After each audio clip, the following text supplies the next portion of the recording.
episode 44 of Strange Brow Radio. I'm your host, Tobe Johnson. Thank you again for listening to this transmission. Today's guest, we have a blogger, and she's got quite a story, Jolie Bergman, and the blog Horror Habit. You can find that at Blogger. I think it's probably horrorhabit@blogspot.com. We'll get into more about Jolie and her blog, but she's lived some pretty crazy places and she's got some stories. Her whole family does. So Jolie up next. But first, thank you to our sponsor, Feral by Erin at Etsy.com, ERYN. These alchemy sound tools, that's the name we're using these days. Alchemy sound devices. You can find those at Feral by Erin, ERYN. And man, she makes a drum, she sells a drum. She makes a drum, she sells a drum. She makes a drum, she sells a drum. I guess it's that time of year. Check out Feral by Erin at Etsy.com. Okay, next up, Jolie Bergman. We'll be right back. Horror Habit, a blog by Jolie Bergman. She's more than a blogger, though. She's lived a really paranormal life. And she's probably a sensitive. I could tell that. Her father, her ex-husband, her brother, they've all grown up with the supernatural around them. And Jolie's lived in some incredibly haunted areas. So the first half of the interview is dedicated to Jolie's experience in dealing with this since a child up to currently. And so we talk at great length about that. But while we're talking, I must tell you that during the interview, there is a little bit of a technical issue. And the issue is this, is that my microphone came undone, unbeknownst to me. So most of this interview is done through a secondary source, let's put it that way. The laptop microphone, in other words. So luckily, Jolie had a lot to say, and her audio was good.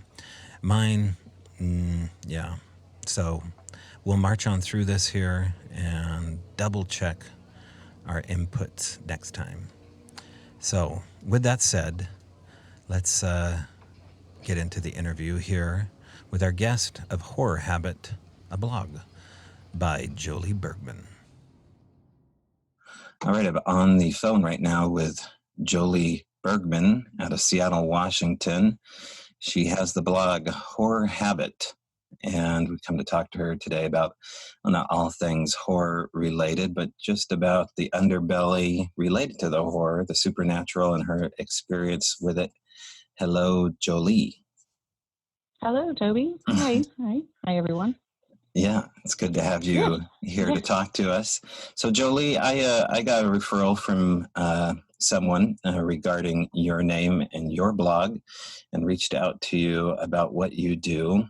And but before we get into the Horror Habit and its blog and how you got there, tell us about growing up and where you grew up and how you got interested in the supernatural and paranormal. So I grew up in South Dakota, a small town that is quite literally hundreds of miles in every direction from a city square. And my first paranormal experiences kind of began there. First kind of memories were of the shuffling sound of somebody walking on carpet. And I was very young, kind of like 5. And then I don't have memories of this, but my mom said that I would complain about people like poking me in my sleep at night.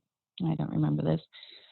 But and the paranormal's kind of been a little bit of the family for a while, kind of experiences. And then just kind of grew up with those.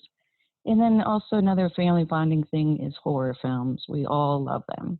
And so, about 2012, I think it was 2012, I decided to log how many horror films I've seen, because I'm also a big database nerd, and that's kind of how Horror Habit began. And it has since blossomed into, a database for public domain films, kind of curated, and that then blossomed into my Horror Habit Roku channel.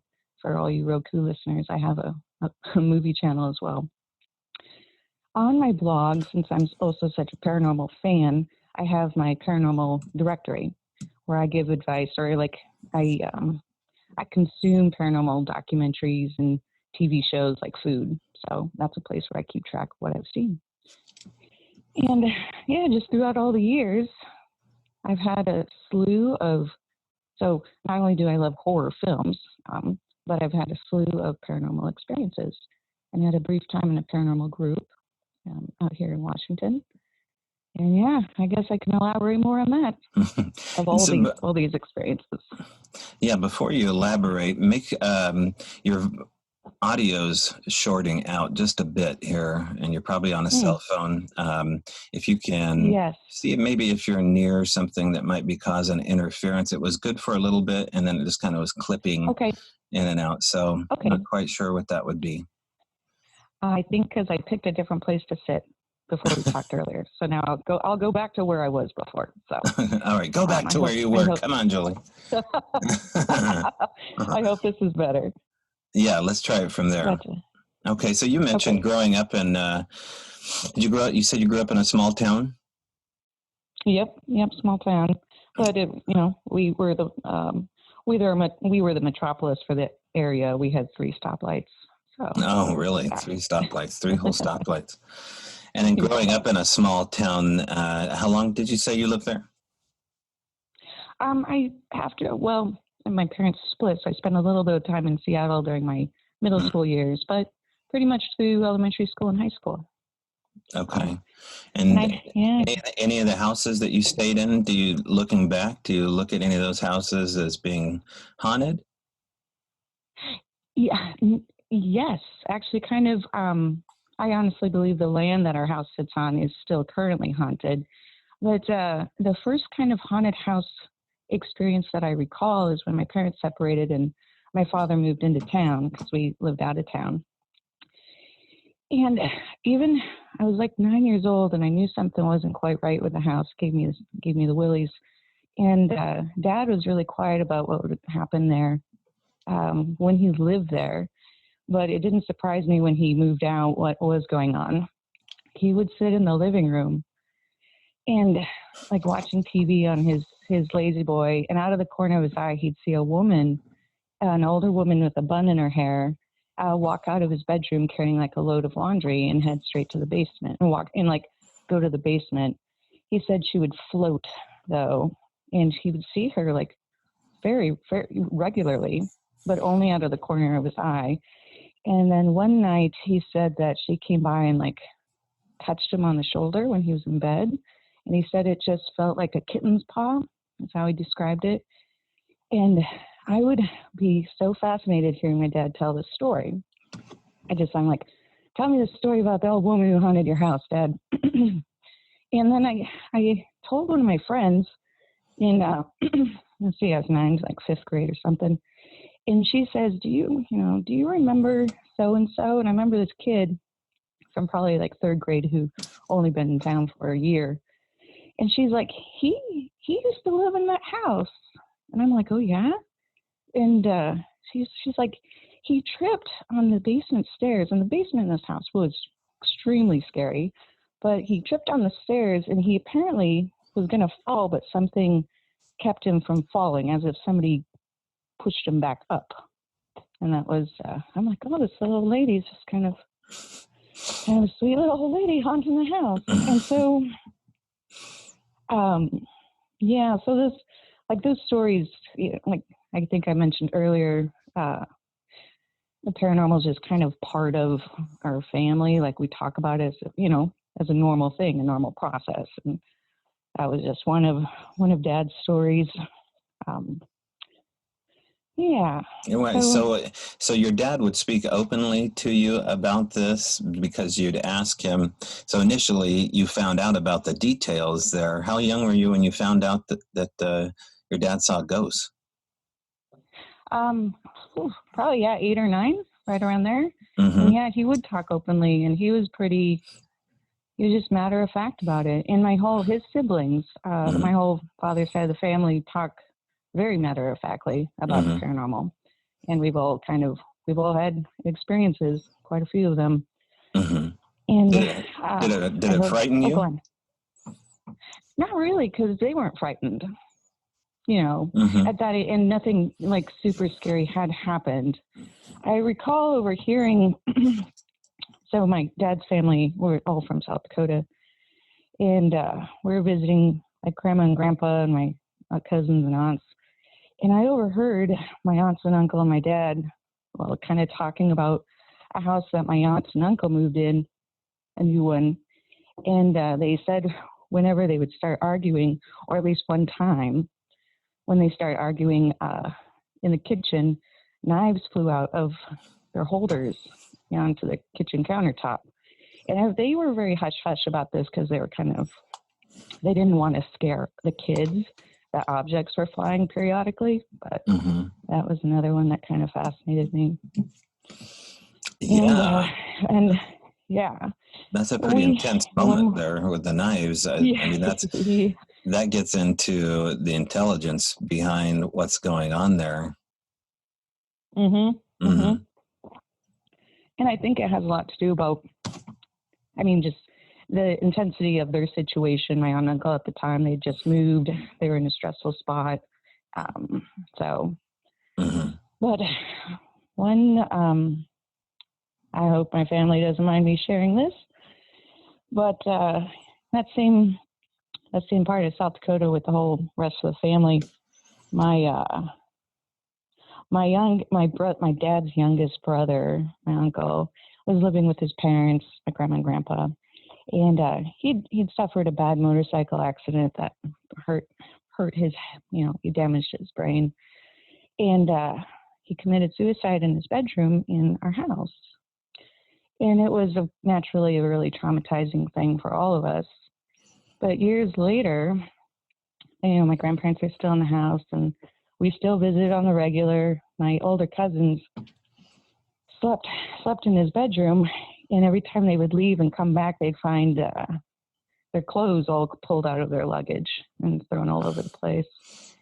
And we're like, I remember recalling sitting in the kitchen, we're like, what's Uncle Jim doing? Why is he doing this? This is how matter of fact. We're like, Uncle Jim's haunting the house. What is he doing? And it's, again, nothing too scary. We just couldn't figure out why.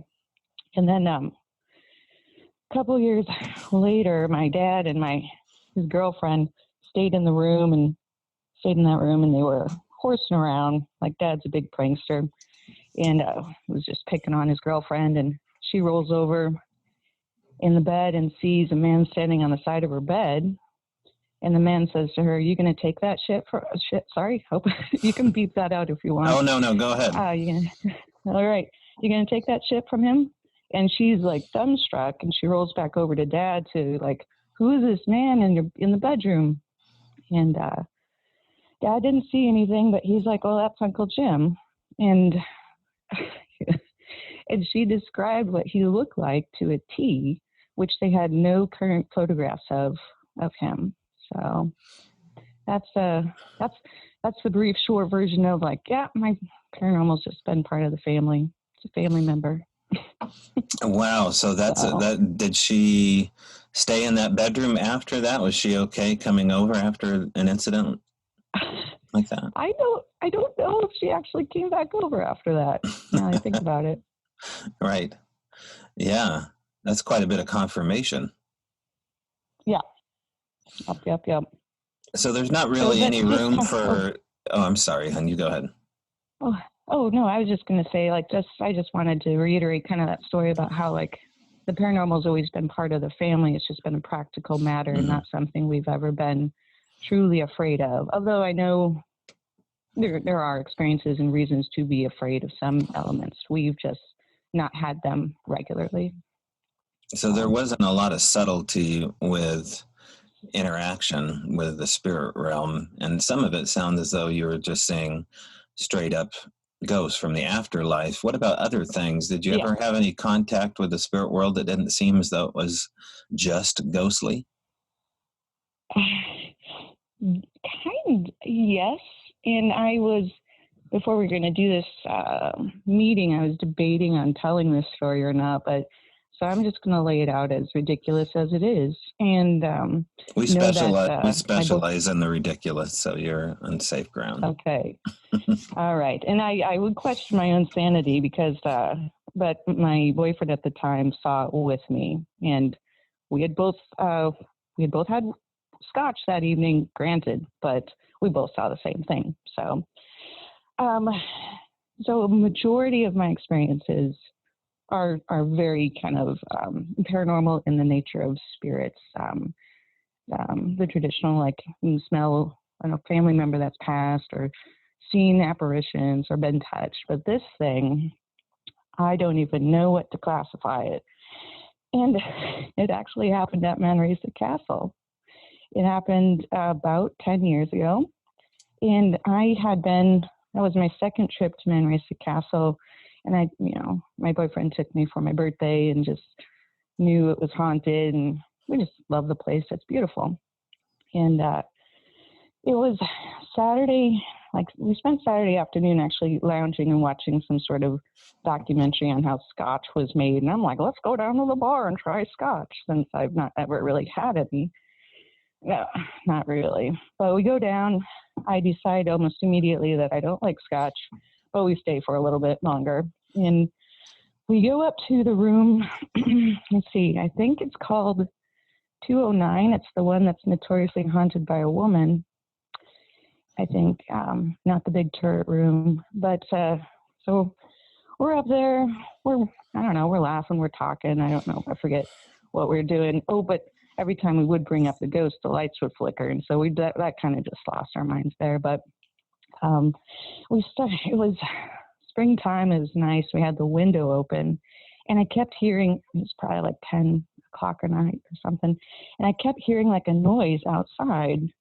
And I'm like, what in the world is going? It's like a scuffling of some sort. And we're like, raccoons or something? I don't know. And we both peek out the window and we look down, and there's like hedges or something right there below our window from the second floor. And we both see a thing that looks like it might be the size of a medium-sized dog, but it looked humanoid, and it looked naked, like a naked person, like a very small naked person was running around, scrambling around in these hedges. And my boyfriend and I both, we like jump back from the window, and we're like, what the actual, like, what is that? And I'm like, what in the world? And we see it just kind of scrambling around, and but it didn't have any hair, and it didn't look like a human, but it looked humanoid, and it was just crawling around out there. We both freak out. And I call up the front desk. I'm like, what? I literally call up the front desk. I'm like, what sort of animals are over here? like, is this some sort of, I didn't explain why but I was asking for like the habitat, what's the local habitat, And she's like, oh, we got raccoons, dogs. And I'm like, okay, thank you. When we closed the window. I'm like, I can't even right now. So that is my only experience with something that I'm like, I was truly dumbstruck. And I was like, oh, no more scotch for me. That's for sure. And no more scotch for you, boyfriend. I mean, what was in that scotch? But yeah. Now, did we this didn't thing really talk about that. Did this thing notice you?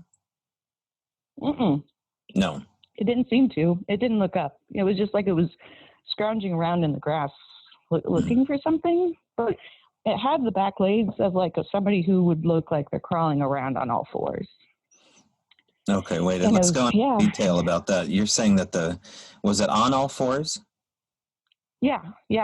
But it looked like as if somebody was, hunched down, with their arms in front of them and their feet on the ground, like their legs weren't animal legs. They looked like knees popped forward, and yeah. So it was down on its knees, crawling around on its knees and hands. On its feet and hands. And got like you. the So feet were on the, the yeah, rear would have yeah, been high up and with a was, slope down. yep, yep, Gotcha. yep. Nope, that's Okay. exactly what it looked like.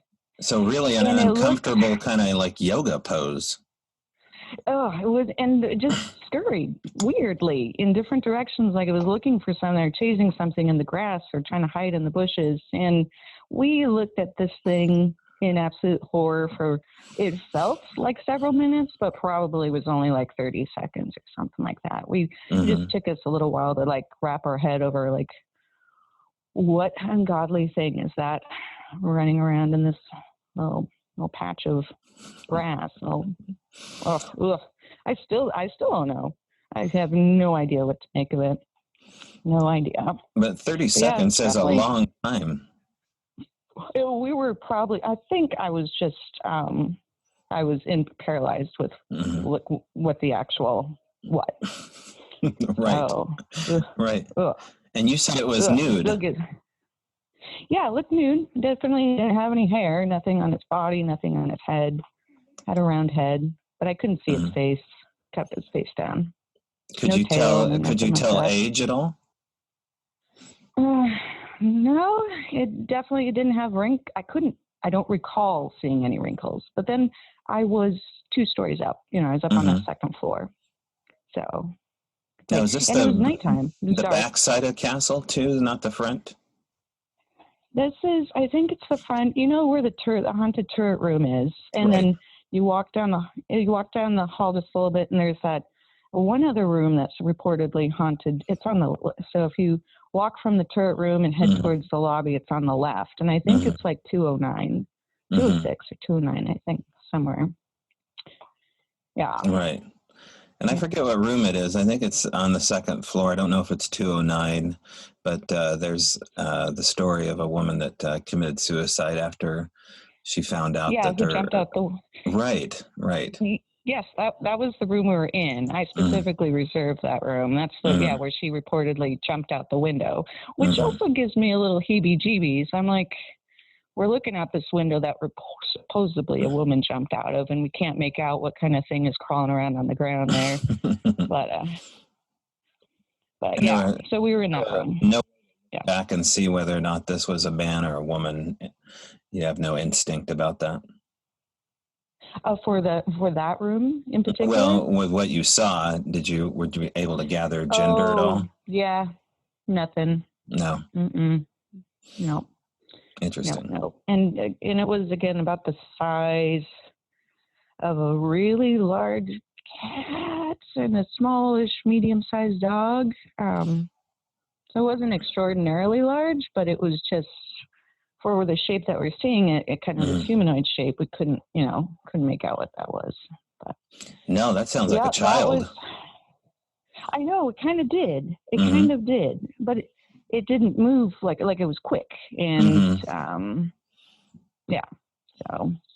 So when we stayed there, last month, and around 4:50 on the second floor, next to 209, around 4:50 in the morning, we heard a child run down the hallway laughing and opening all the hotel doors, running towards the lobby. But we never saw anything, but it maybe is confirmation. Now, there are rumors that there is a child that haunts that place. And what's interesting about those rumors is that reportedly there was a sarcophagus, 2 glass sarcophagus, where both the builder and his wife were buried near or around the hotel, and some kind of traumatic accident happened where the coffins were hurt.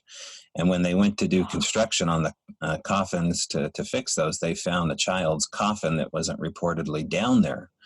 So I don't know. I give credence to maybe there is a child haunting that place. So when you say you see a naked child running, well, you didn't say that, but the size of a child, it's interesting confirmation.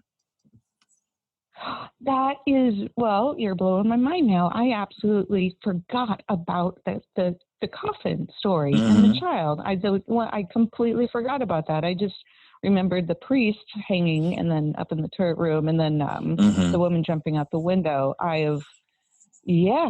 that, you know what? I'd rather know that might have been a child playing naked outside of the grass rather than some sort of creature, humanoid Right. thing. But that is really interesting. Yeah, no kidding. Mm. Yeah, very much so. So, and that's your only experience with something that you may quantify as not being a ghost? What about contact outside of the spirit realm? Have you ever had any contact with anything that would seem like it may be from out of this world? Do you consider yourself to see those kind of things? Hmm. I traditionally have not. I mean, I believe in, for instance, UFOs, or aliens, and just other dimensional creatures. But I've not really. I I no, I haven't. I can't definitively say that Mm. I've experienced anything else other than that. Back in South Dakota, one of my friends said she was down by. We're along the Missouri River, and she not known to tell tales of any kind. She was kind of a strict Catholic that way. Um, she and her boyfriend were sitting down by the water one night and said that they saw a large hairy creature come walking along, out of the grass. And I'm like, what? And even then I didn't. I was 18 at the time, and uh, that that story in itself, I kind of want to ask her about that again. Gave gave me pause, as my dad is a huge. He believes in Bigfoot, for example, and Mm. believes he came across a Bigfoot nest once, and it just made me kind of do a little bit more research about other hairy man sightings in non-traditional places. But apparently, it's been reported in the Dakotas. So more research that I want to do there, but Mm-hmm. so nothing personally I've experienced that I can think of. It's really mostly just ghosts Mm-hmm. themselves. Though I'm deeply, deeply terrified of werewolves, dogmen. No good explanation why. Just profoundly afraid of dogmen. Yeah, don't ever want to experience that. No, nope, nope. Okay. Do you ever have any nightmares of dogmen? I mean, what is it about werewolves in general? It's kind of my. I come from a large family, a lot of brothers, and it's Mm-hmm. my two younger brothers and I are the ones that have the unprecedented amount of fear of werewolves. And my youngest brother, my baby brother, he used to sleepwalk. Even when he was like 3 years old, he would sleepwalk and walk right out of the house and crawl into the doghouse. And when we'd find him, kind of the next morning, he would explain that he's trying to get away from the werewolves. And we're like, oh, weirdo, what are you doing in the doghouse then? Get back in the house. And he used to be so afraid of going into the bathroom with the shower curtain closed because he was certain there was a werewolf behind the curtain. And so since then, I mean, we used to make fun of him, but when we would take road trips and whatnot, and we'd see a abandoned shack or building along the road, we'd call it a werewolf shack, and it just kind of blossomed from childhood. That the more we even talked about it, and then that same younger brother, he's a huge listener he listens to the Dogman podcast and does a Mm. lot of research on werewolves. But it's just something that it just is somehow ingrained in us three. I don't know, but yeah, it just. Ugh, Fascinating. don't So like werewolves. your dad is privately researching Sasquatch. Your brother publicly researching dogman stuff, and you Yeah, looking yeah, into ghost. yeah, yes, yes, yeah. The other brothers are not into this at all. Mm-hmm. But they also don't disbelieve anything. They just would rather not Mm-hmm. talk about it very much. But yeah, yeah. We had I guess just a slight segue with my younger brothers, since I was talking about them. So myself and my youngest brother are the biggest kind of paranormal investigators, and the brother between us, who lives out here in Seattle with me, he is not. And it was several years ago. I was over in Port Town. I was at Fort Worden over there in Port Townsend Right. for an art festival.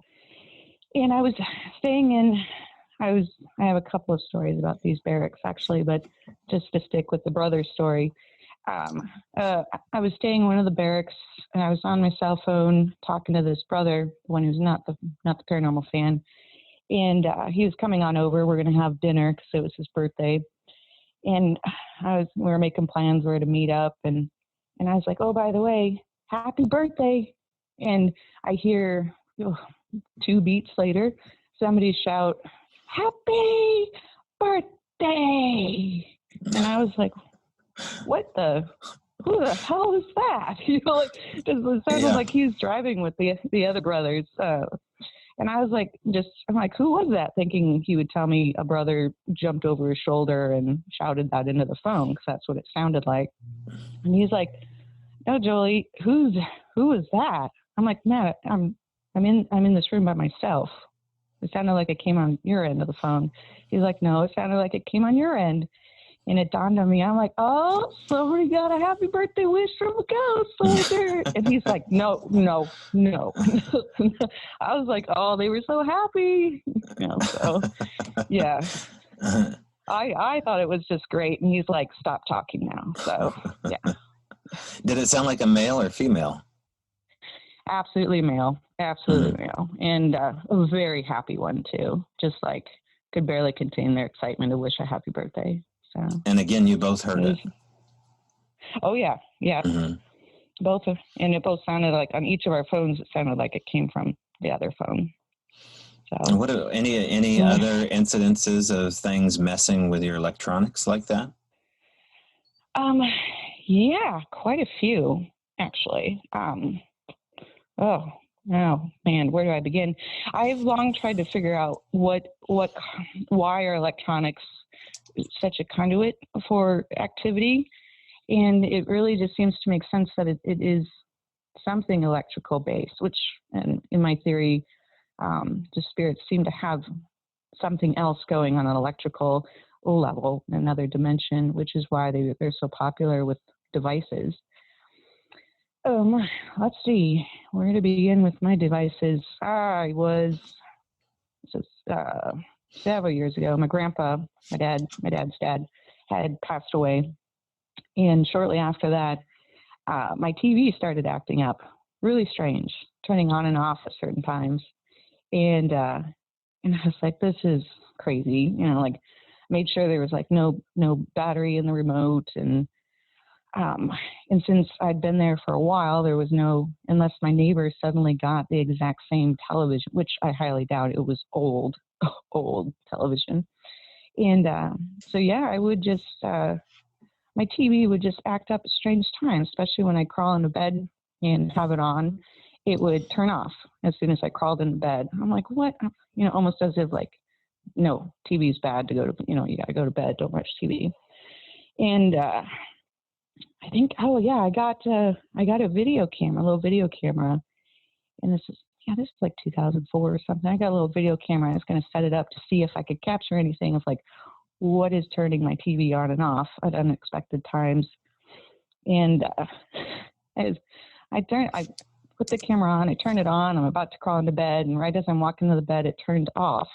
And I'm like, well, you could have waited till, I got into bed, which is usually what it does. And I have a recollection that it turned back on, and it turned onto a channel or to somebody speaking something about forefathers or fathers or something like that. And I was like, oh, I wonder if this is Grandpa.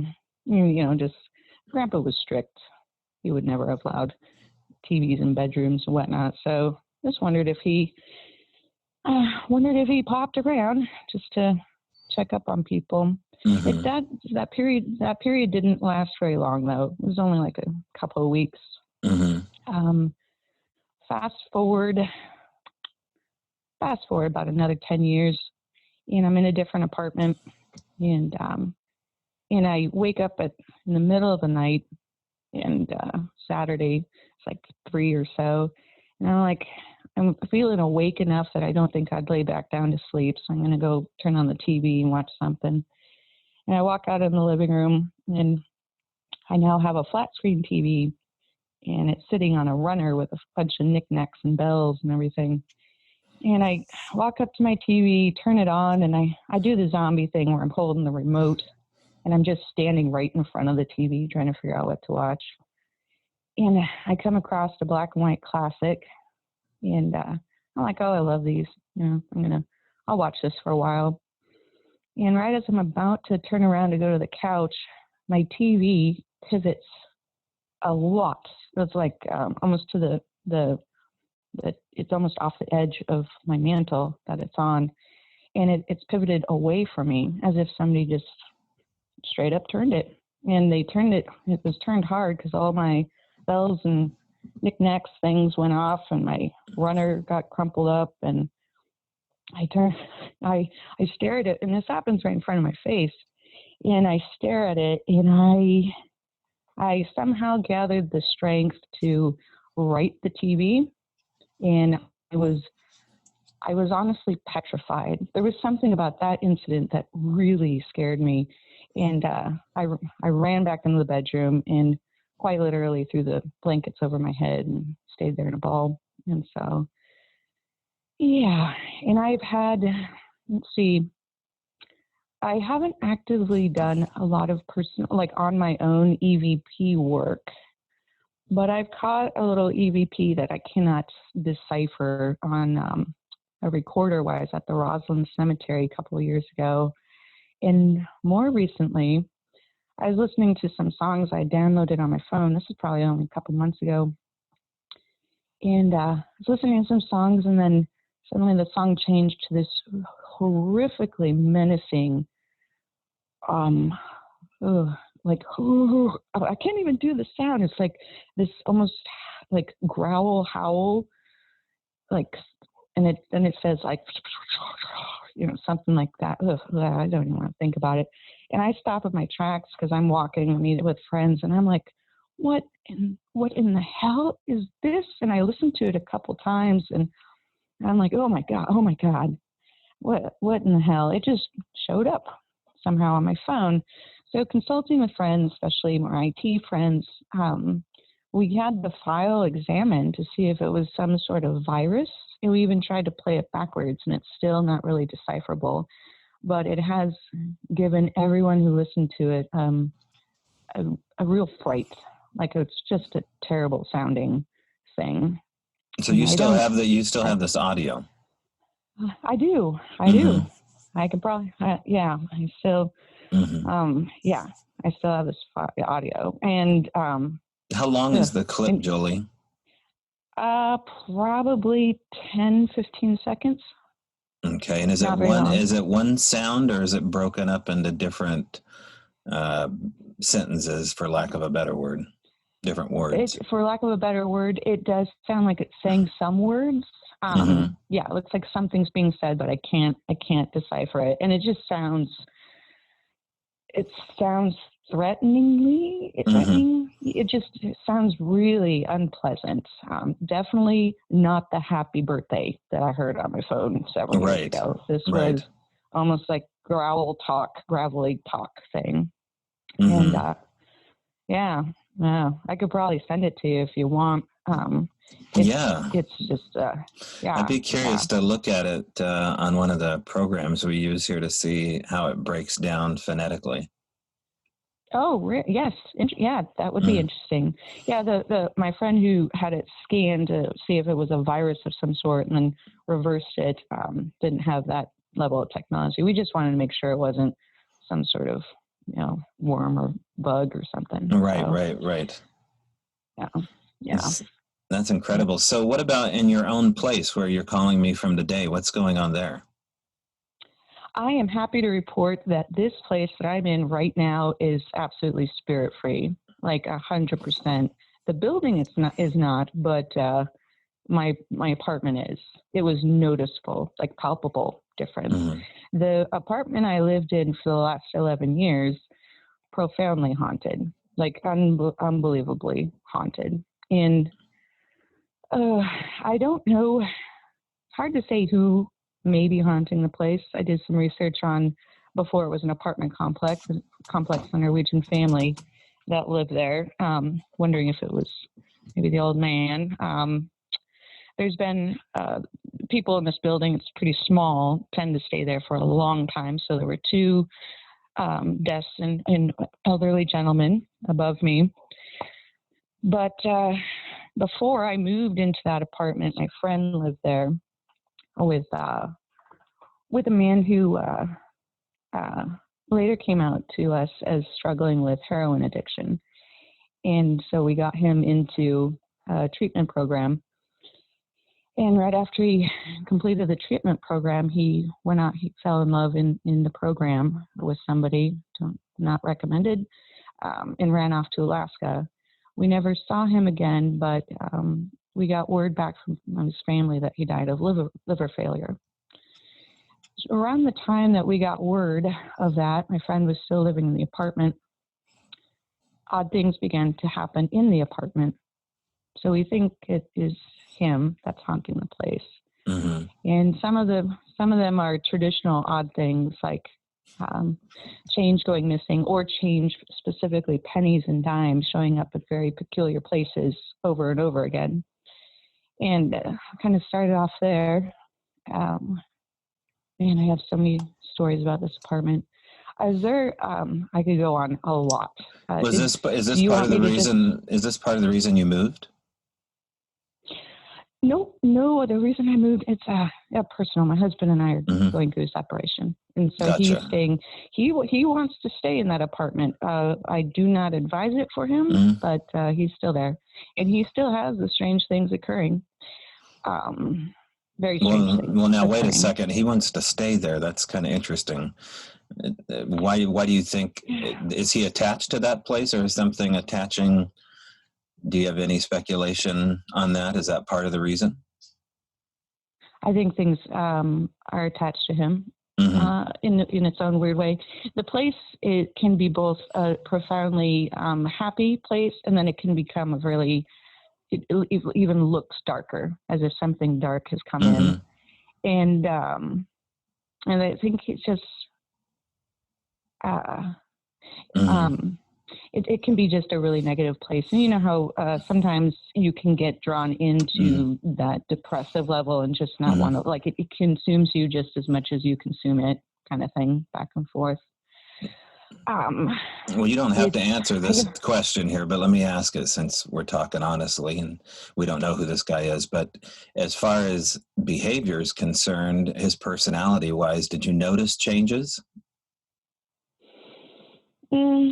Yes.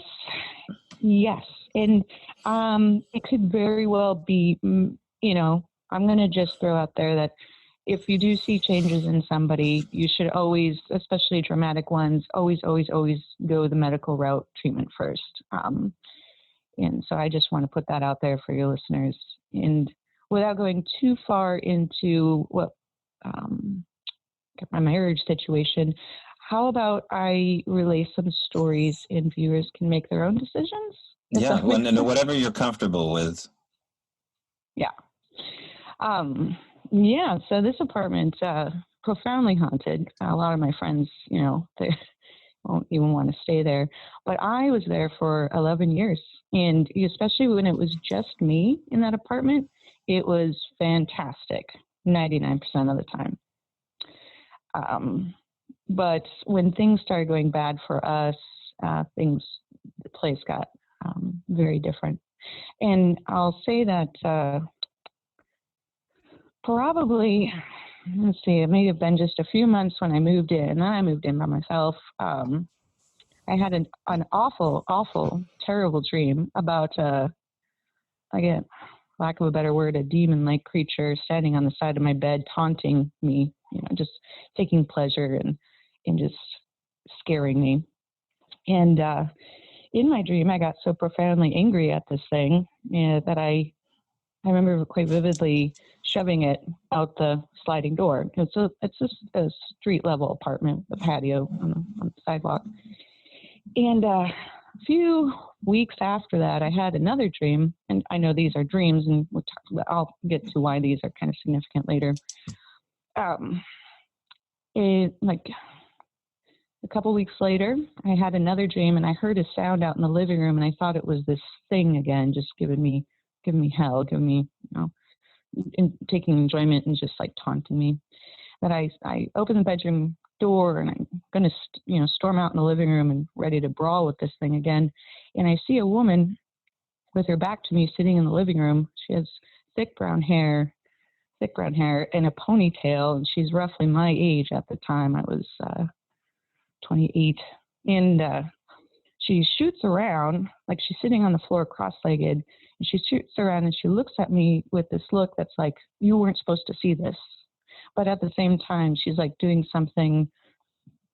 She's doing something. She's almost doing some sort of ritual on this floor in the living room.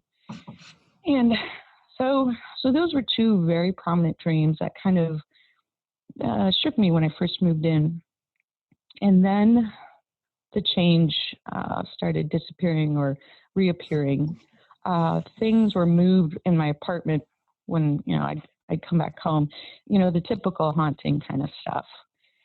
And what I hope everyone can roll with me on this one, because I've had multiple witnesses, and this happened to my friend who lived in the apartment previously. Whenever I'd buy like a case of beer, of cans specifically, I'd put it in the fridge, and I'd either come home or I'd wake up in the morning and one can is gone with no trace of it anywhere. And I was like, when it first started to happen, I was like, you've got to be joking me. And now I'm thinking like somebody's breaking in the apartment. And I quite literally had my keys changed, or my locks changed, after I found like the DVDs on the floor with, and it looked like somebody and a beer gone. And, like, did someone come in and break in and just sit down and watch movies? What in the world? So I had my locks changed, and a few months later, it happened again. And my friend and I, we couldn't figure out what was going on. So my husband then moves in, and things just get kind of the energy in the room even kind of changed, and or in the house, in the apartment. We got a cat from the shelter, a sweet baby girl, Abigail, just beautiful, all black kitty. And within a few days of her in the apartment, she would run in the living room, and she would specifically attack the part of the floor in the living room where I had that dream of this woman doing a ritual.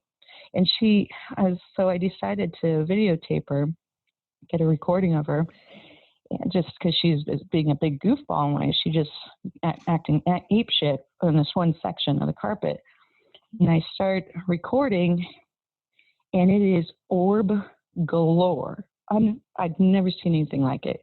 And it's obvious that she's playing with these things. I'm like, what?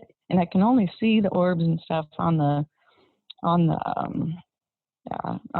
phone. And you can definitely tell it's not just random, dust being kicked up or anything. There are all kinds of orbs, and they're shooting in all directions. They're the long kind of stick figure orbs. They're the giant ones. There's the slow ones that move this way, or move in a specific direction and then turn. But they're all kind of coming out of this one section again, where I had this dream where this woman was doing some sort of ritual. And that is also a place that just feels like the center of the apartment.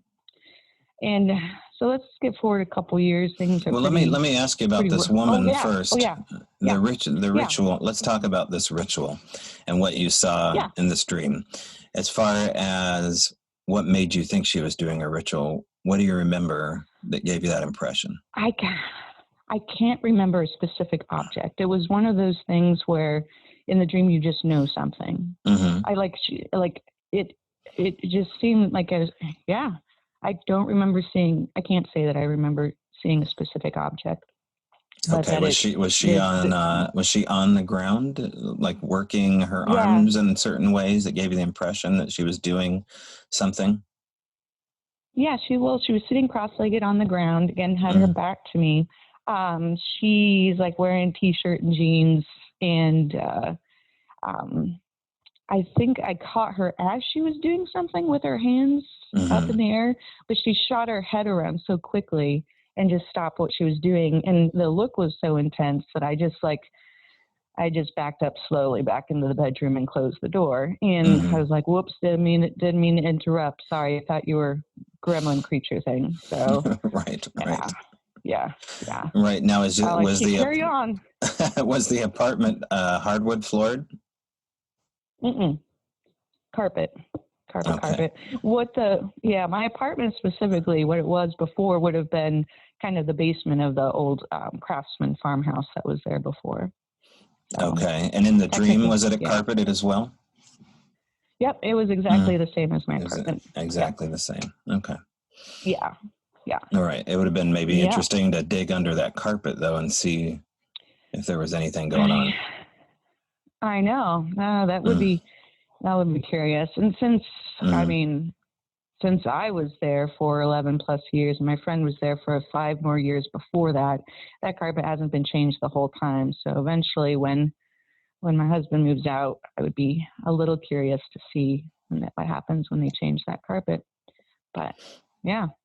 And so your cat, when it's playing with the energies, is it like a cat with catnip? It has a happy countenance. It's kind of in a state of play. It was in play, but she's being kind of spazzy. You know how cats also do their zoomies back and forth. There was a little bit of that too. I would like to note that she has done Zoom, like she would act a little goofball-y, after this situation, but I'd never caught anything else like the orbs or her playing with things like that since. That was that one time scenario. But yeah, she was like trying to catch them. And you'd never find the missing can of beer? Never. I would never find it. I would go through underneath the sink. I would go through the garbage. I'm like, this is ridiculous. Like, this is crazy. I didn't even touch the beers, and there's one missing. What is this about? So, it would never, and this would happen so often over the 11 years. The one can would never be found. Again, how many times do you think it happened over 11 years? Maybe 20 times. So 20 beers vanished. Would they vanish day and night, or would they vanish certain times? I guess day and night. Sometimes I'd wake up and one would be gone, and sometimes I'd come home from work and one would be gone. Yeah. So someone would have to sneak in while you're asleep potentially and open the fridge, take a beer out quietly, and then lock the door behind them. Yes. About a year before I moved out, things got even astronomically strange with missing items from the kitchen. Go into detail about that. Yeah. Oh yeah. So we stopped at like QFC, the grocery store, picked up some food at the deli, and I think my husband got some like rice and beans or something like that. And came home, we dished him up, we ate. He didn't eat his full plate. And so we go back into we're watching TV in the living room. We go back to the kitchen, and he's washing up the dishes, rinsing them off, and I'm putting the excess food, the rice and beans, in a Tupperware container. And I remember this moment so specifically because you ever have one of those moments where you're like, this stupid Tupperware lid is not fitting on the container, and you're trying your darndest to put it. I don't know if that's just a problem. That's a Tupperware scam from way back. Right. I know. Yeah. So I'm like at the fridge, and I'm like, son of a, get this on. I finally put it on, and I'm like, I want to be done with this container, so I just throw it on the top shelf and close the refrigerator, and we go back to the living room. About, 45 minutes later, he's hungry again, and he wants to go heat up the leftover rice and beans. And he's in the fridge for a little, he's roughing, he's looking around there. I'm still in the living room. He's like, where did you put the food, the rice and beans? I'm like, on the top shelf. He's like shuffling. Where? I'm like, the top shelf.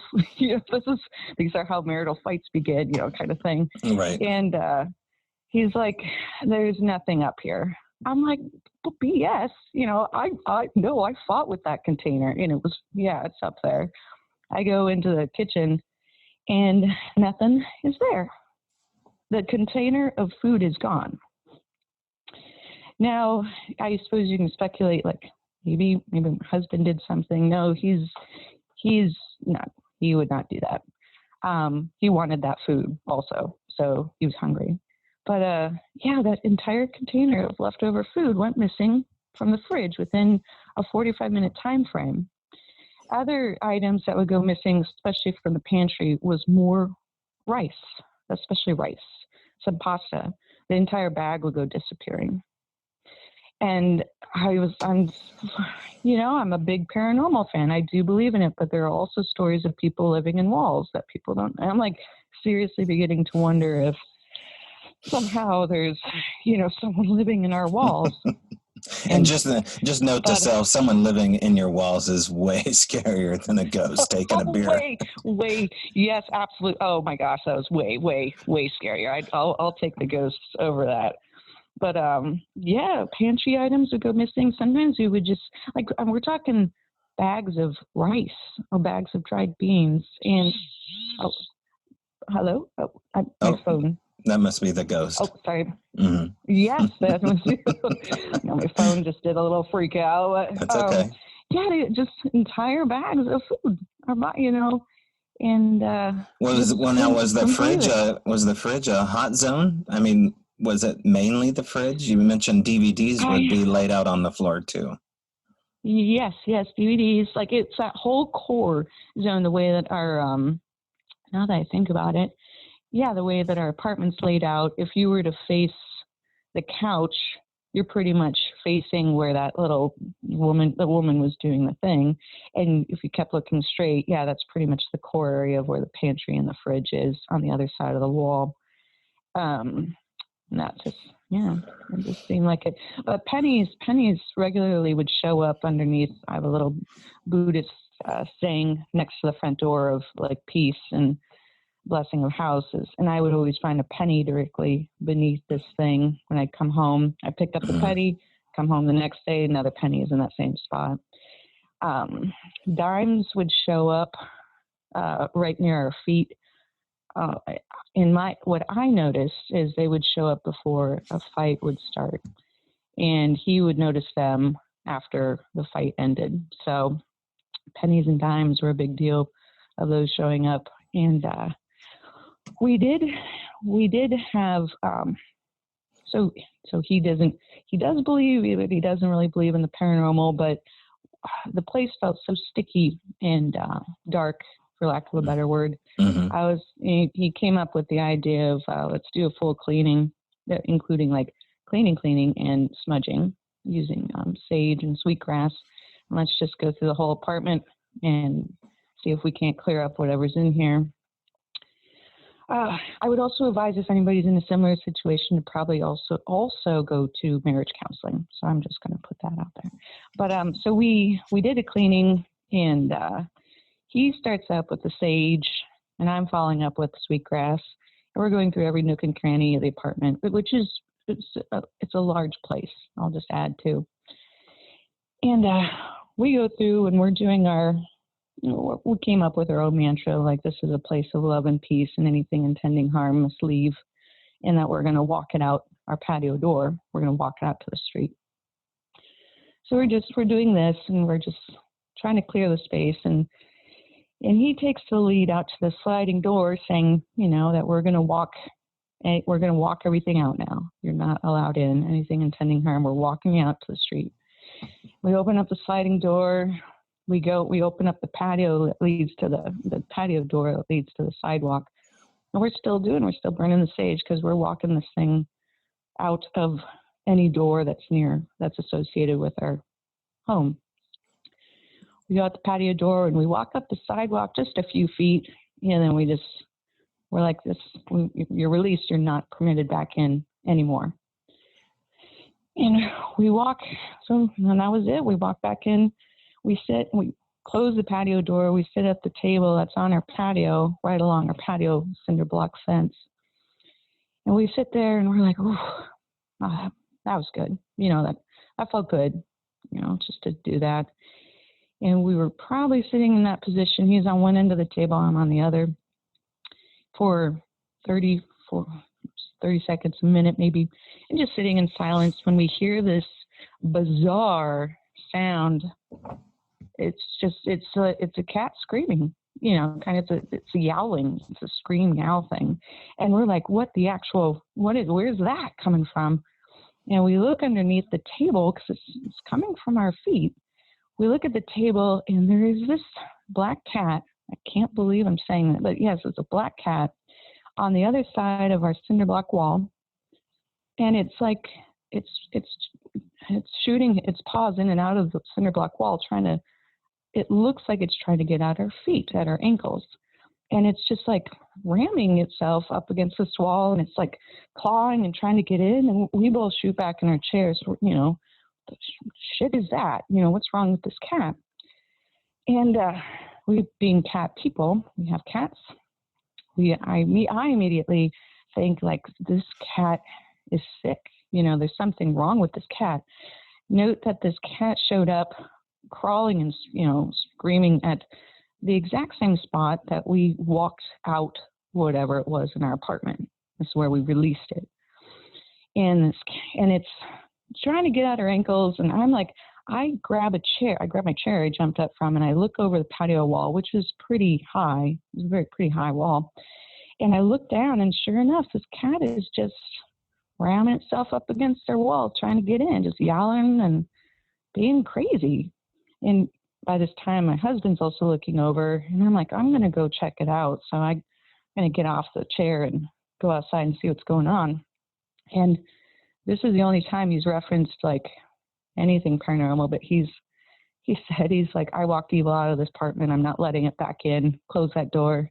And I'm like, oh, well, it's interesting. And I had not unlocked the door, but by that moment, I was at the patio door, and I turn, and that's when I see the cat has somehow managed to make the significant leap up, or maybe climbed, I don't know, up to the top of our patio wall, which is, big cinder blocks. It's got plenty of room to walk up there. And I'm like, oh my God, it's up on the wall. And this thing is like still yowling. It's doing the cat head bob thing, trying to find a place, when it's about to jump.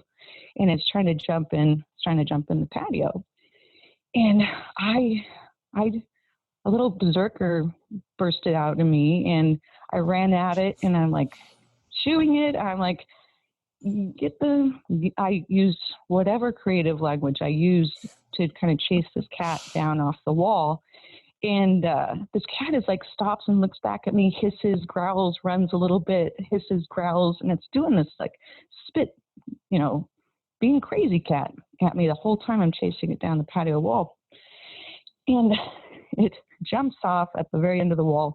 I will add that our patio is very long. So it's not a small patio. It's not a short place, very long. And it jumps off, and it's a black cat, and it jumps off into the darkness. I don't know where it went, just was gone. This was about 7 years ago. And I get it. We didn't talk about that much after that. We were just like, what was that? And I was like, that was some scary shit, whatever that was. Something was wrong with that cat. Now, 6 months ago, maybe 7 months ago, talking to my husband, we're going over details and whatnot. And he's like, oh, by the way, the cat came back. I'm like, what? This is 7 years, like, after the incident. And he said he'd fallen asleep with the patio door open. The screen door was closed. And Moses, his cat, Moses, this is the biggest, sweetest, never heard a peep out of this cat unless he wanted food kind of cat. Husband fell asleep on the couch, and he woke up to Moses making very bizarre sounds and hissing, and he's like staring at the patio door. And my husband walks over. He's like, "What's going on, buddy? Like, acting weird." And he looks out, and right again, where that same spot where we walked out, whatever was in the apartment, the exact same spot. My husband's standing there. He sees that black cat just sitting on top of our patio fence, staring in.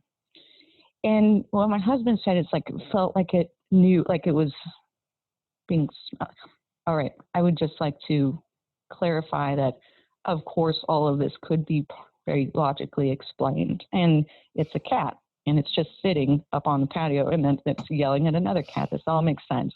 But this, I get it. But just for humor me and roll with me in that when he told me this, I had a chill go up my spine that it spooked me so bad.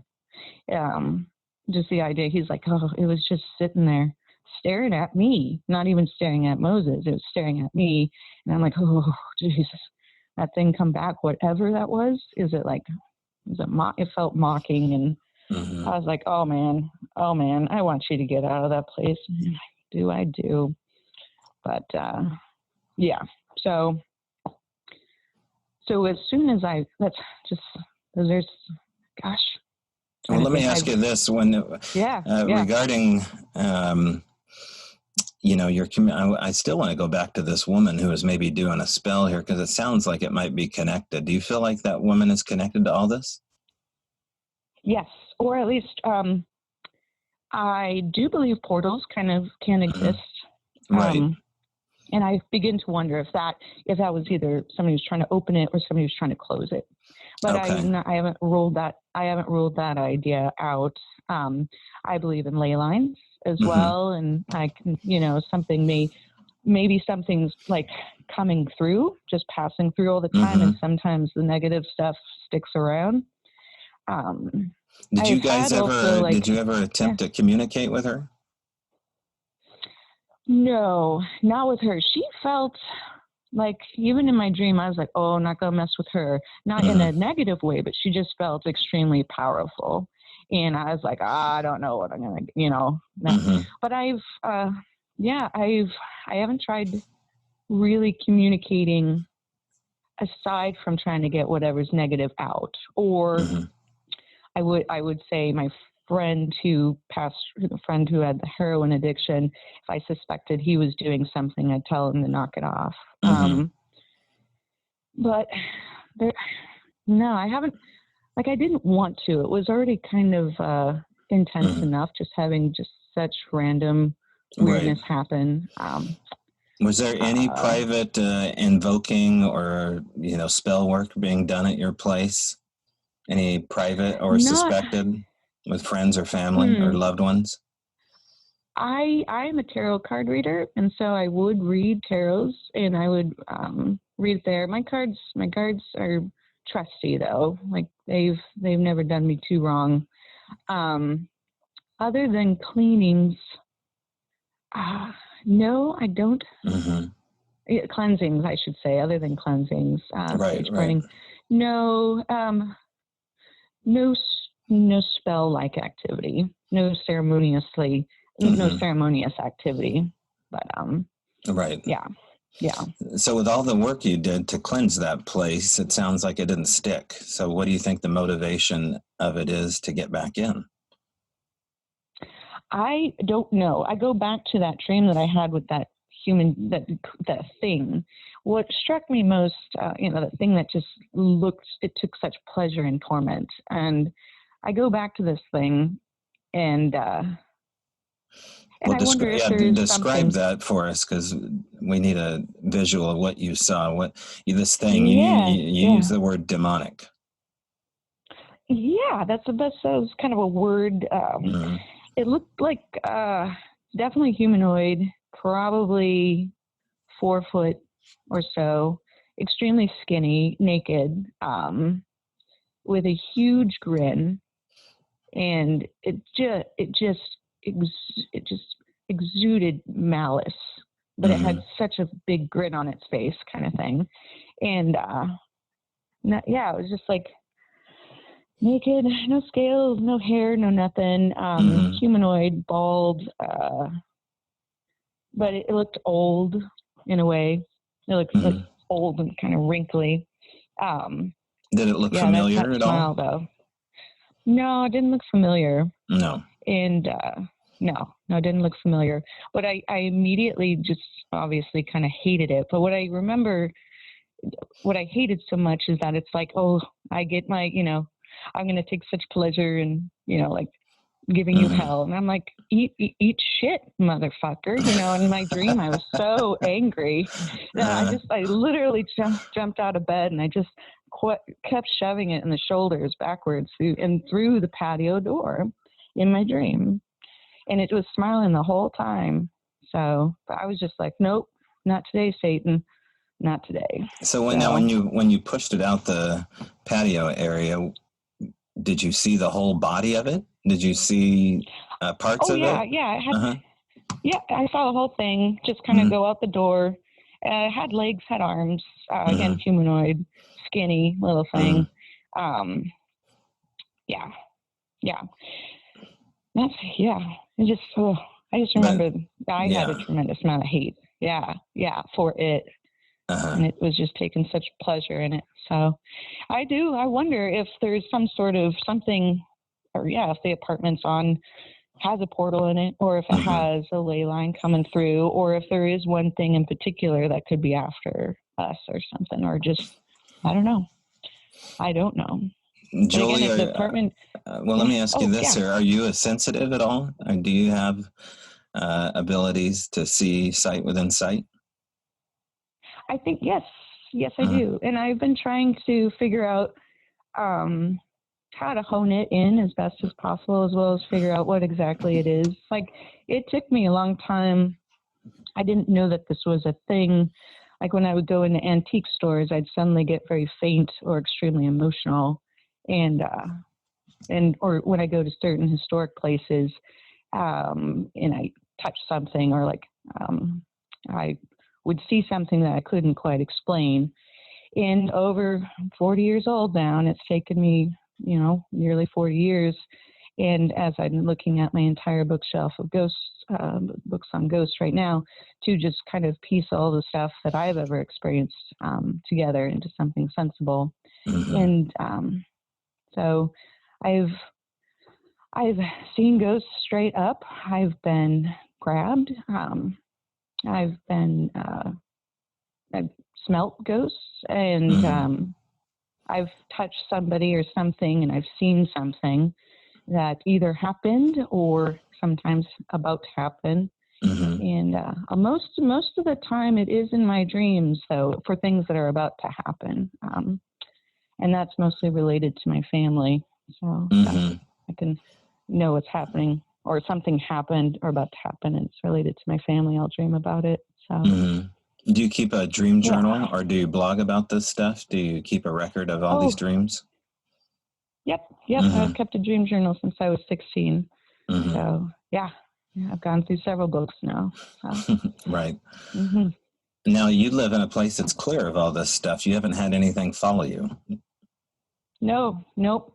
Or maybe something's following me and not showing itself. It's hard for me to describe the distinct feeling of difference of a really haunted place versus just been. Mr. Clean came through on this one. Nothing. Got nothing in here. So. Well, now you're profoundly interested in the subject matter. It's interesting that you're relieved there's nothing there. You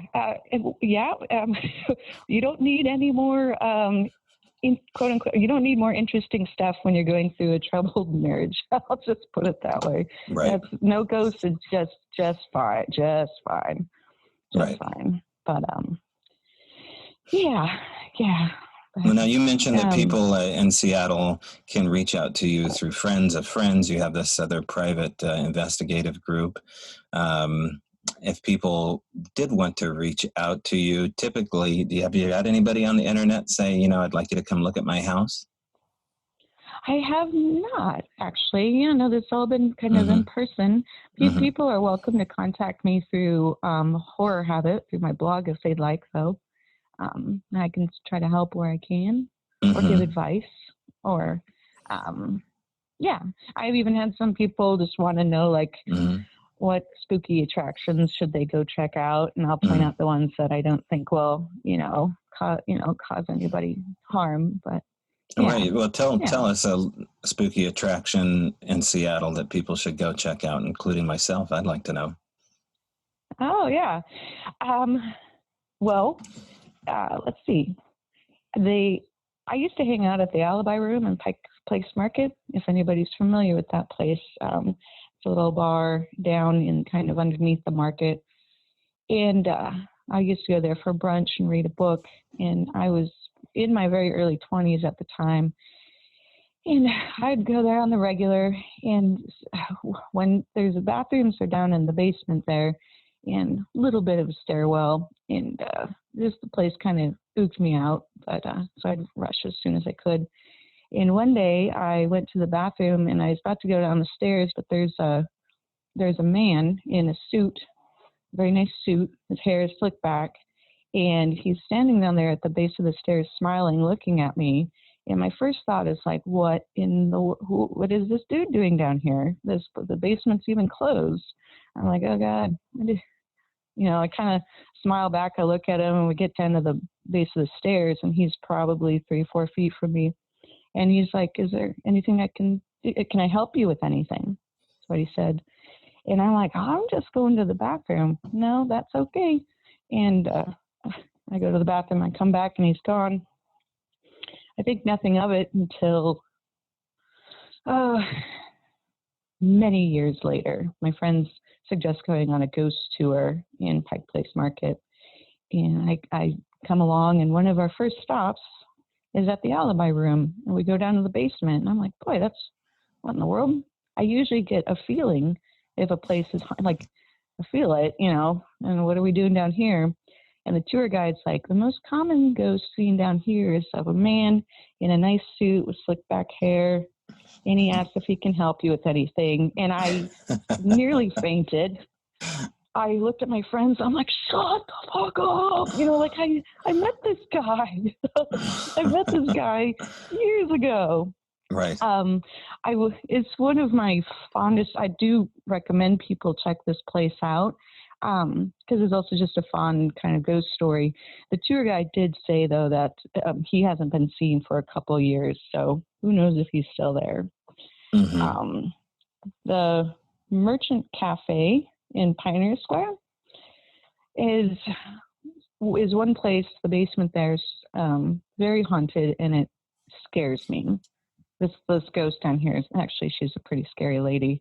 And I first kind of got the feeling, I'd never seen anything in this one, but they got the feeling of her also around my early 20s when another bathroom story, now I think about it. But I had my old roommate's boyfriend would work there and talk about pans flying in the kitchen and other very scary stuff. So I guess I'm starting off with the touristy stuff. Mm-hmm. What's the most haunted place in Seattle? The one place where you're assured, most people will most likely have an experience. Yeah. What about the underground? Is it overrated? No, like overrated as a haunting site. Right. Just to describe to listeners, when I say the underground, I'm talking about Seattle was built atop the ruins of the original Seattle. Yeah. So you can take the underground tour where the ladies of the night were, and a lot of Shanghaiing happened. Yeah. So, but have you had any experiences down there? It was one section that was kind of near the J&M Saloon. Mm-hmm.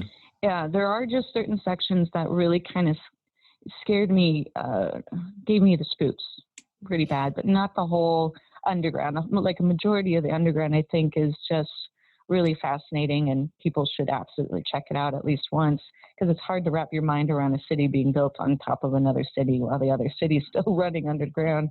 But there are certain sections, and it's been a while since I've been on the underground, but I seem to recall that the sections that were reportedly most haunted, I didn't feel that way. I thought there were other sections, although it's one that's near a bank vault that does give me a little heebie-jeebies. So I don't know. I honestly think it's often so crowded, it's hard for people to actually kind of see if you have a paranormal experience there, because there's so many people there. Right. Oftentimes. Right. I'm trying to think of kind of like more places. Well, there's so much construction going on right now that a lot of these historic buildings are in jeopardy of becoming future Amazon hangout spots. So it's Right. Mm-hmm. Yep, for sure. The Sorrento Hotel is a surprising one that doesn't often come up, but is still in kind of the list. And I'm trying to think.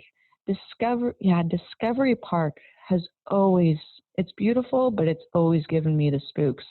And it was later, I've heard a few stories about it being haunted, especially by the Native American Center there. So people should check that out if they're in the Seattle area. The park is just beautiful anyway, but it's also got something else about it that I can't even put a finger on. It is probably one of the most gorgeous pieces of real estate you could go up to that faces the Puget Sound. You do not feel like you're 15 minutes outside of the city at all. Right. No. You feel, it's highly recommended. Go for the view, stay for the ghosts, I guess. Yeah. So, well, let me ask you about your, because I know you have to go here, your blog in general. You talk a lot about horror movies, and you still are invested into horror movies. Well, let me ask you this. If you're writing about such things, do you feel as though this can erupt stuff in your own life? Do you put any credence in the fact that what you do for a hobby can have its own hobby with you? Yes, I do believe that can happen for some hobbies. I don't believe in my case, writing about horror films can generate paranormal activity. Oh goodness, I can't even believe how quickly time went by, because I have a lot I could go over on theories of different entities and causes and stuff. Maybe another time. Well, let me ask you, before you go, let me ask you what your favorite horror film would be. If you could give the top 3 horror films for Jolie, could you reach in your bag and give us 3 must-sees? All right. John Carpenter's The Thing is a must. Okay, and, excellent choice. Yeah. The Others is one of them. Not the other. No, that is a good one. Oh, The Innocents. Sorry, from 1960. I don't know. Okay, never heard of that. The Innocents. Okay. It's based on a Henry James novel at Turn of Screw. And then my top, it always tops on my list, and it's so funny that it is, because it's a movie about werewolves. Dog Soldiers. Absolutely love that film so much. Love it. Oh, wow. 2 I've never heard of, Dog Soldiers and The Innocents. And now the Dog Soldiers, as campy as it sounds like it's a B movie all the way. Oh, it is, and it's not. So when I saw this in the theater, I was too afraid to go outside. Now, granted, I am terrified of werewolves, but it really takes, I can't even think of the last film, except for this one from 2001, that I was afraid. I was legitimately scared when I left the theater. That just doesn't happen to me, because I just love horror films. But this one has werewolves depicted in such a way that it gave me nightmares. And now, I love it. I love it so much. It does have camp, but it's not, it has some humor, but it's very clever British humor. Okay. So, I like it. Yeah. Okay. Fantastic. Yep. Well, I want to thank you for coming on this show. And can you hold on after the line? I'm going to click off here, but I appreciate you coming on and talking to us, Jolie. All right. No problem. Thank you, Toby. Thanks, everyone. All right. Thanks again, Jolie, for telling everybody your story. I think we'll be talking to her again soon. Maybe, if we can arrange it, go check out some of these places that she spoke about with her. I'd love to get some firsthand knowledge on some of what she's talking about. We're not that far away from one another, and I know some of the locations in particular she's talking about. And now you do too, so you can check those out. Make it a haunted tour of Seattle, why don't you? Okay, the audio. Gosh, what can I say? That shit kind of happens once in a while, so we'll have to just truck along and learn from that mistake, I mean, it was listenable, but it was a little bit of a rookie mistake on my part. So, anyway, marching right along, I wanted to read something to you here. We have a letter that came into me, and it was written on behalf of episode 39. That was the Alex Whitcomb interview I did. So if you go back to Alex's interview, episode 39, you can hear Alex's story, but Alex will appreciate this. I got a letter from an anonymous person, and I'm just going to go ahead and read it. I was an Army brat, and Dad was a lifer in the military.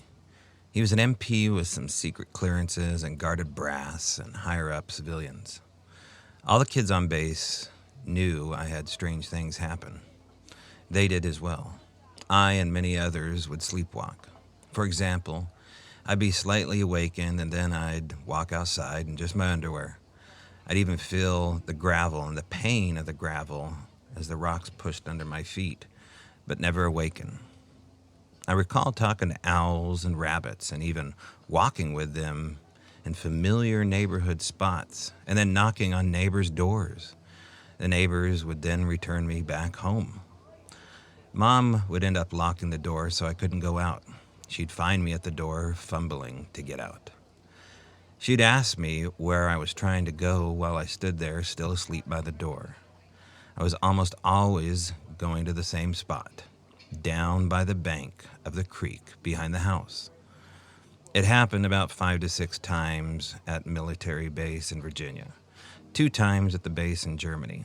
Also, at the Vandenberg base in California, it was also at this base I recall walking out front to the steps, talking to large birds, jays I think they're called.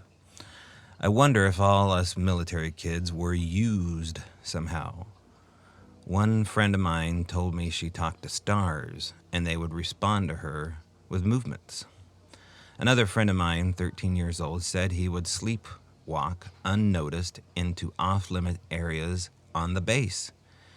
Now, that would never happen on a base. Anyway, he told us what he saw. So this was at Fort Belvoir in Virginia. He told us he saw men scurrying around a type of large radar dish and taking readings, moving it, and getting tape recordings to take in and out of a large building. At 19 years of age, I ended up seeing a cryptid. But when I was 12 or so, I had a friend that told me he saw big rabbits that would talk to him out in the Hollywoods we'd play in. He went there once with him. We went there once and found him talking away at something. We all couldn't see it. We knew it was there because when he asked it to toss leaves, well, it did. And then it touched a kid. We all took off. And that, my friends, is a letter from an anonymous witness, perhaps to Alex, perhaps to all you. And that's pretty interesting details there, especially the talking to rabbits. I don't know if anybody's listened to Timothy Renner's podcast, Strange Familiars. You've heard him on here a couple times, but the Bunny Man is a thing, so I'll have to send this off to Renner as well. All right, that's our show. Oh, before we go, I always forget these things here towards the end. I am going to be on Midnight in the Desert, and that is coming up this Thursday, the 21st, from 9 to midnight, a 3-hour show live. That is going to be hard to listen to unless you're a member and you want to listen to it in the archives. I don't think you can unless you are a member. So your chance to hear it is going to be coming up 9 to midnight, the 21st, on Dark Matter Digital Network. You can find it on TuneIn Radio or type it into Google. And the show is called Midnight in the Desert. That's Art Bell's old show after he came out of retirement. And if you heard Michelle Freed off of episode 43, then you'll know a little bit about who's producing the show there. So again, that's the 21st. Also, thank you to the patrons at patreon.com/Strange Brow Radio. Without you, we can't do the show. and you know how that scene goes. Also, if you would like to be on the show, shoot me an email just like this anonymous person did. You can shoot me an email and I'll read it. You can get a hold of me at strangebrowradio@gmail.com. And hey, the website is up. The website is definitely up. You can go to strangebrowradio.com. Now, there's archive of previous live guests we've had dating back to 2017 and a little bio on all those. And for our live show, we have a date. It's coming up January 4th, 2020 at Manresa Castle. That is a Saturday night from 7 to 10, a free show. So if you are in the Pacific Northwest, or you want to fly out here and stay at a really cool haunted castle and partake in our first 2020 Podcastle Live at Manresa Castle, you can do that. Our guest is going to be Mary Bethune, and she is a local investigator out of Port Townsend, Washington. Comes highly recommended. I had a chance to meet her back in October, and I look forward to telling you more about her as things come up. We're working on some really cool projects here, and that will also be mentioned here shortly. Anyway, that's the show.